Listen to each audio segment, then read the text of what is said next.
ಕಷ್ಟವನ್ನು ಅನುಭವಿಸ್ತೀರ ಅಂತ ಹೇಳ್ತೀವಿ. ಈ ಸರಿ ಈ ಒಂದು ತಿಂಗಳಲ್ಲಿ ವೃಷಭ ರಾಶಿಯವರು ಅಣ್ಗ ನೀರ್ಗಾಯಿ ಆಗ್ತೀರ ಅಂತ ಹೇಳುತ್ತೆ. ಒಂದಲ್ಲ ಒಂದು ಸಮಸ್ಯೆ ಸಿಗಾಕಿರ್ತೀರ. ನೋಡಪ್ಪ, ಎಲ್ಲ ಟಿ ವಿಲೂ ವೃಷಭ ರಾಶಿ ಟೈಮ್ ಚೆನ್ನಾಗಿದೆ ಅಂತ ಹೇಳ್ತಾರೆ, ಇವ್ರು ಮಾತ್ರ ಹಿಂಗೆ ಹೇಳ್ತಾರೆ ಅನ್ಬೋದು. ಆದರೆ ಈ ಒಂದು ತಿಂಗಳು ನಿಮ್ಮ ರಾಶಾಧಿಪತಿ ವ್ಯಯಸ್ಥಾನದಲ್ಲಿರೋದ್ರಿಂದ ನೀವು 2025ನೇ ತಾರೀಕುವರೆಗೂ ನಿಮಗೆ ಒಂದಲ್ಲ ಒಂದು ಸಮಸ್ಯೆಯನ್ನು ಈ 25ನೇ ತಾರೀಕುವರೆಗೂ ಹುಷಾರಾಗಿರಬೇಕು.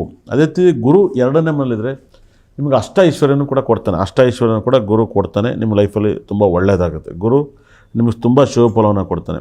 ಕುಜ ನಿಮಗೆ ನೀಚನಾಗಿದ್ದಾನೆ. ಕುಜ ನಿಮಗೆ ಏನಾಗುತ್ತೆ, ಸಪ್ತಮಾಧಿಪತಿ ನೀಚನಾಗಿದ್ದಾನೆ.